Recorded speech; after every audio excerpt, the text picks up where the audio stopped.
आपकी खबर, आपका अधिकार। आप देख रहे हैं एमपी रिपोर्ट न्यूज। नमस्कार, मैं हूं कृष्णा पंडित और आप देख रहे हैं MP report news. MP report news में आपका हार्दिक स्वागत है।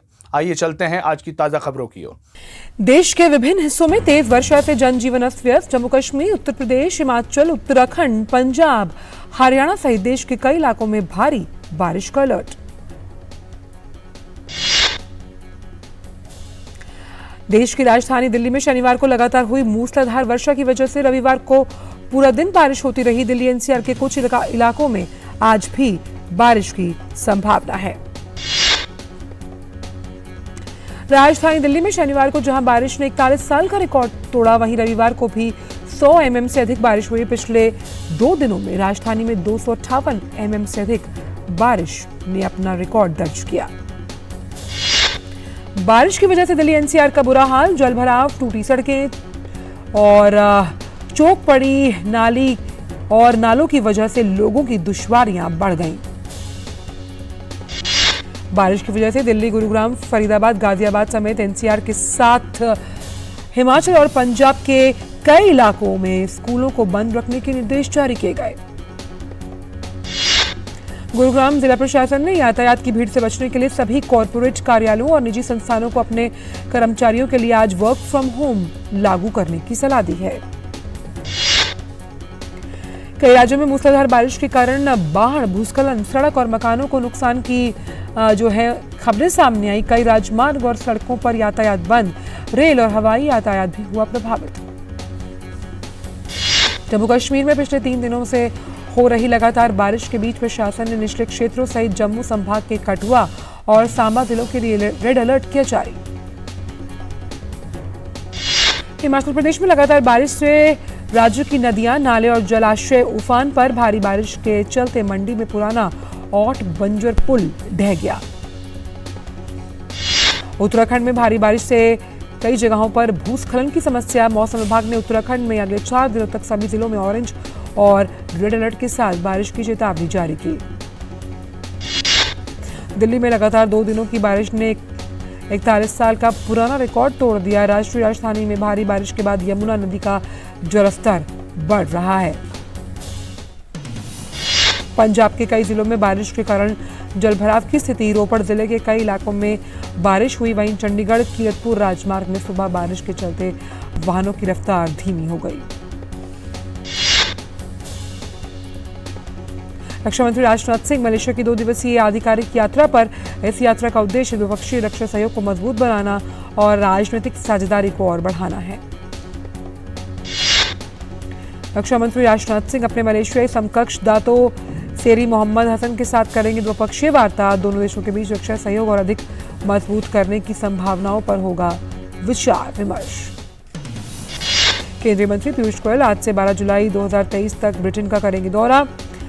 पीयूष गोयल की यात्रा भारत और ब्रिटेन के बीच एफटीए पर वर्तमान में जारी बातचीत पर केंद्रित होनी है।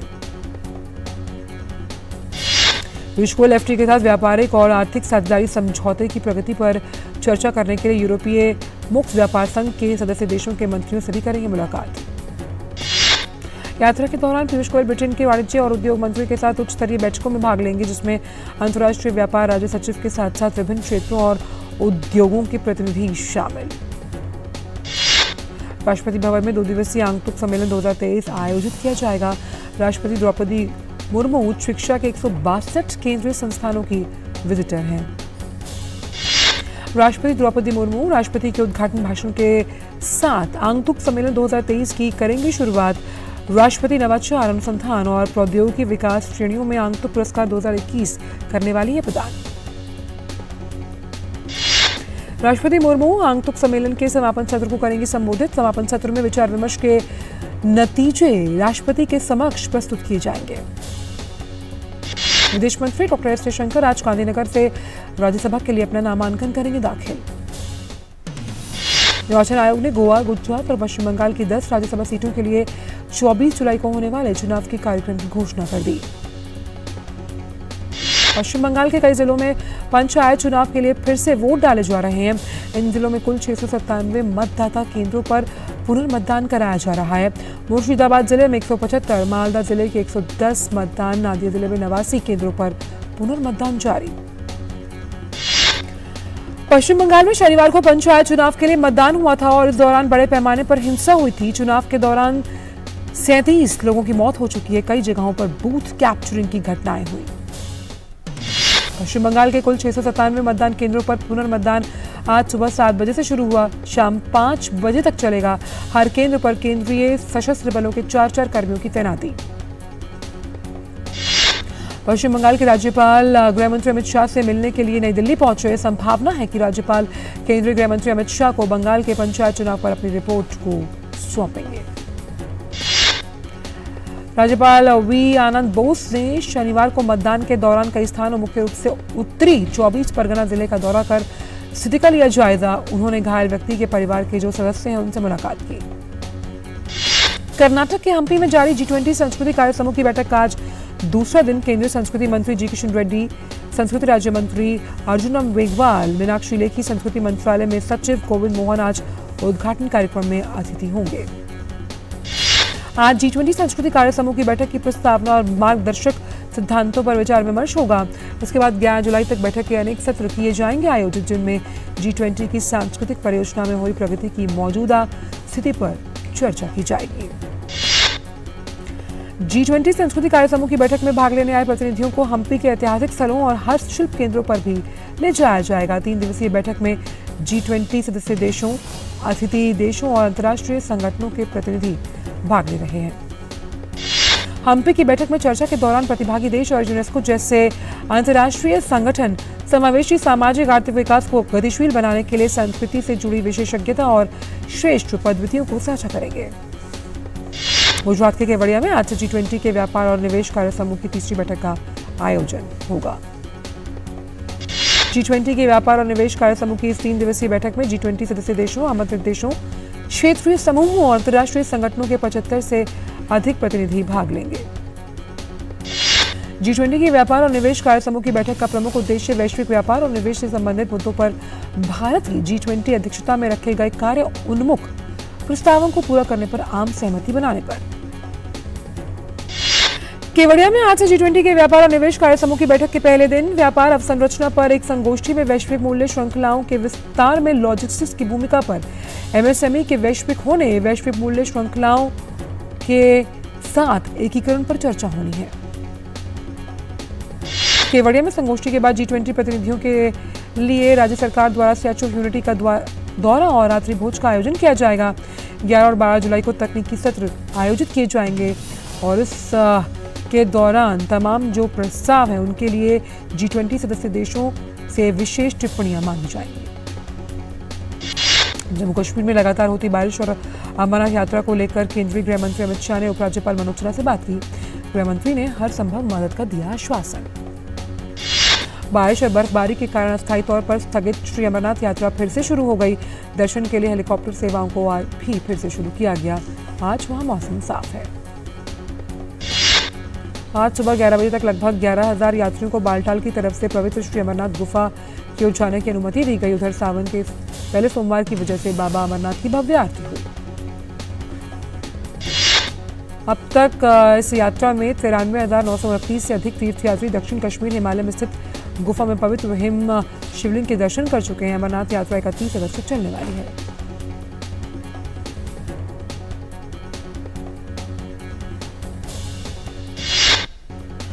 अधिकारियों ने बताया कि अमरनाथ गुफा के आसपास आसमान साफ दिखने के बाद अधिकारियों ने गुफा मंदिर के द्वार खोल दिए और वहां फंसे श्रद्धालुओं को दक्षिण कश्मीर के हिमालय में प्राकृतिक रूप से निर्मित बर्फ के शिवलिंग के दर्शन की अनुमति दी है।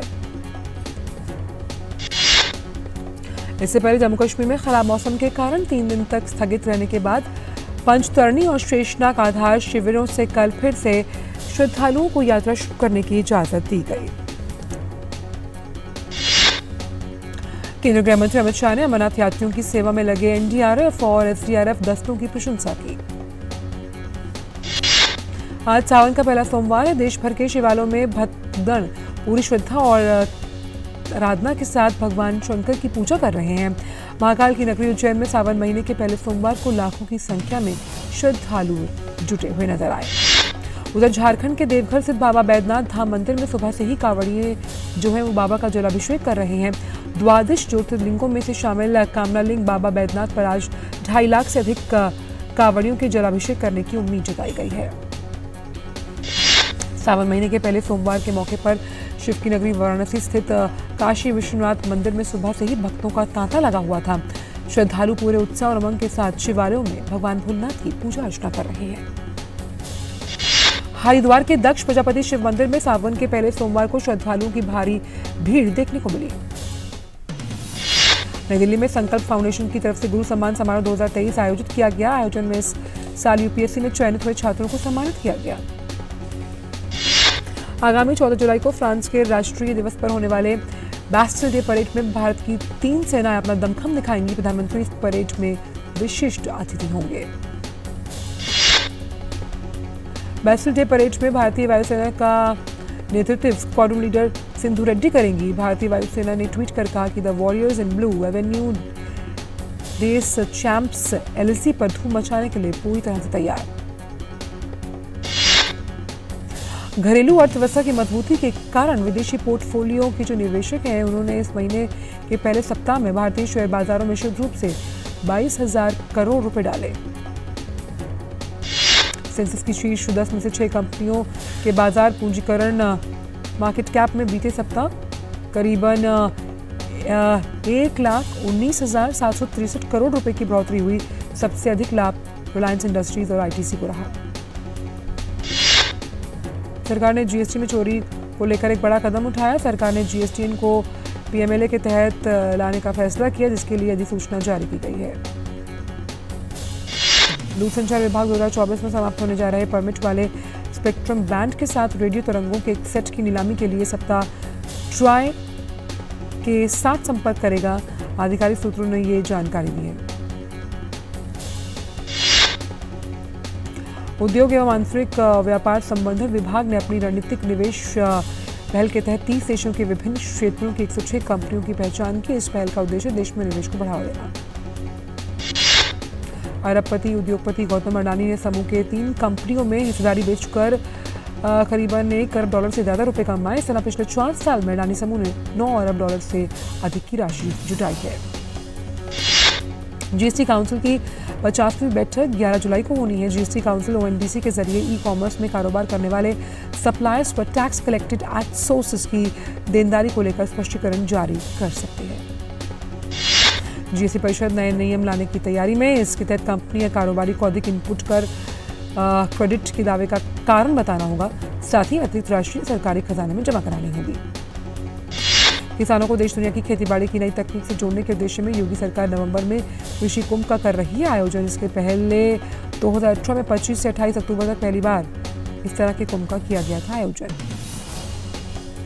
टेलीकॉम कंपनियां पिछले 10 साल में होने वाली फोन कॉल से अगर उसकी आय की तुलना की जाए तो 94% और एसएमएस में 80% की गिरावट आई है। इसकी जगह इंटरनेट आधारित कॉल और मैसेजिंग ने ले ली। इस वजह से कंपनियों के इंटरनेट डेटा की जो आय है वो 10 गुना बढ़ गई। अमेरिका के राष्ट्रपति जो बाइडेन ने कल तुर्की के राष्ट्रपति के साथ फोन पर बात की। दौरान दोनों नेताओं के बीच F-16 लड़ाकू विमानों की आपूर्ति और स्वीडन को नाटो में शामिल कराने के मुद्दे पर चर्चा हुई है। बाइडेन ने उम्मीद जताते हुए कहा कि वो स्वीडन को जल्द ही नाटो में सदस्य देशों के रूप में देखना चाहेंगे। हंगरी के साथ तुर्की स्वीडन की नाटो सदस्यता में बाधा बन रहा है। किसी भी देश को नाटो का सदस्य बनाने के लिए सभी सदस्यों की सहमति लेना आवश्यक। एर्दोगान ने बाइडेन को बताया कि स्वीडन ने आतंकवाद विरोधी कानून को मंजूरी देने के लिए सही दिशा में कदम उठाए हैं, लेकिन ये कदम उपयोगी नहीं थे क्योंकि कुर्दिस्तान वर्कर्स पार्टी के समर्थकों ने स्वीडन में प्रदर्शन जारी रखा। सूडान में जारी संघर्ष के बीच शनिवार को हवाई हमले में लगभग 22 लोगों की मौत हुई है। स्वास्थ्य अधिकारियों द्वारा इस बात की जानकारी दी गई। बता दें कि सूडान के 2 प्रमुख प्रतिद्वंदियों के बीच पिछले कई सप्ताह से संघर्ष जारी। संयुक्त राष्ट्र महासचिव के उप प्रवक्ता फरहान हक ने कहा कि एंटोनियो गुतेरेस ने कल के हमले में पीड़ित परिवारों के प्रति अपनी संवेदना जताई और दर्जनों घायल लोगों के शीघ्र स्वस्थ होने की कामना की। यूक्रेन राष्ट्रपति ज़ेलेंस्की ने उम्मीद जताई कि लिथुआनिया में होने वाले नाटो शिखर सम्मेलन में सदस्य देशों के कई फैसलों पर जल्द निर्णय होगा। ज़ेलेंस्की ने एक टीवी चैनल को दिए गए साक्षात्कार में ये कहा कि रूस के खिलाफ जवाबी कार्रवाई और तेज हो। साथ ही उन्होंने कहा कि यूक्रेन की सेना लगातार आगे बढ़ रही है। नाटो देशों के नेता 11 और 12 जुलाई को विल्नियस से मुलाकात करेंगे और यूक्रेन की सदस्यता और स्वीडन के हथियार तक पहुंच और दशकों में पहली रक्षा योजना जैसे कई मुद्दों पर फैसला लेंगे। न्यूयॉर्क के कई इलाकों में घंटों की बारिश के बाद अचानक बाढ़ की स्थिति पैदा हो गई। रॉकलैंड, पटनैम और ऑरेंज काउंटी में भारी बारिश के कारण कई घरों में बाढ़ का पानी घुसा। न्यूयॉर्क शहर के उत्तर क्षेत्र में लगभग 30 सेंटीमीटर बारिश हुई। चिली में भूकंप के झटके महसूस किए गए, जिसकी रिक्टर स्केल पर तीव्रता 5.7 मापी गई और झटके हल्के से थे और मध्य तीव्रता के बताए गए। किसी भी जानमाल के नुकसान का पता नहीं लग पाया। अमेरिका के पूर्व राष्ट्रपति ट्रंप ने जो बाइडेन को कई लिहाज से अयोग्य करार दिया। ट्रंप ने कहा कि बाइडेन जब से राष्ट्रपति बने तब से अमेरिका हर मामले में पिछड़ रहा है और इसे संभालने में बाइडेन नाकाम। कनाडियाई प्रधानमंत्री 11 जुलाई से लिथुआनिया में होने वाले नाटो शिखर सम्मेलन में शामिल होने के लिए लातविया के लिए रवाना हुए। ट्रूडो यूक्रेन के सबसे मुखर समर्थकों में से। पाकिस्तान में तेज बारिश और खराब मौसम के चलते 76 लोगों की मौत, जबकि 133 लोग घायल, मरने वालों में 31 बच्चे शामिल। भारतीय युवा बैडमिंटन खिलाड़ी लक्ष्य सेन ने कनाडा ओपन का खिताब जीता। फाइनल में लक्ष्य सेन ने चीन के ली शीफैंग को 21-18-22 से जीतकर खिताब अपने नाम किया। ये इस सत्र में लक्ष्य का पहला खिताब। World youth and cadet championship में भारतीय तीरंदाजों का शानदार प्रदर्शन देखने को मिला। प्रतियोगिता के अंतिम दिन पार्थ ने स्वर्ण पदक जीतने में सफलता पाई। फाइनल में पार्थ ने कोरिया के तीरंदाज को हराया। भजन कौर ने कांस्य पदक अपने नाम किया। प्रतियोगिता में भारत ने 6 स्वर्ण, 1 रजत और 4 कांस्य सहित जीते कुल 11 पदक। इंग्लैंड ने एशेज के तीसरे टेस्ट में ऑस्ट्रेलिया पर 3 विकेट की रोमांचक जीत दर्ज की। 251 रनों के लक्ष्य को इंग्लैंड ने चौथे दिन हैरी ब्रुक, क्रिस वोक्स और मार्क वुड की शानदार बल्लेबाजी की मदद से 7 विकेट खोकर हासिल किया। इंग्लैंड की दूसरी पारी में हैरी ब्रुक ने 93 गेंदों पर 75 रन बनाए। क्रिस वोक्स ने नाबाद 32 और मार्क वुड ने नाबाद 16 रन बनाकर टीम को जीत दिलाई। भारत और बांग्लादेश की महिला क्रिकेट टीमों के बीच 3 मैचों की T20 सीरीज का पहला मुकाबला भारत ने 7 विकेट से अपने नाम किया। भारतीय टीम को जीत के 115 रन की जरूरत थी, जिसे 3 विकेट खोकर 16 ओवर में हासिल किया गया। श्रीलंका क्रिकेट विश्व कप क्वालिफायर टूर्नामेंट का फाइनल जीत चुकी है। फाइनल में श्रीलंका ने नीदरलैंड्स को 128 रन से शिकस्त दी। श्रीलंका और नीदरलैंड्स टीमों ने पहला और दूसरा स्थान हासिल कर विश्व कप के लिए क्वालिफाई किया। युगांडा में आयोजित हुई पैरा इंटरनेशनल प्रतियोगिता में भारत के बैडमिंटन खिलाड़ियों का बेहतरीन प्रदर्शन देखने को मिला। भारत ने 13 स्वर्ण, 12 रजत और 17 कांस्य पदक सहित कुल 42 मैच जीतने में सफलता पाई।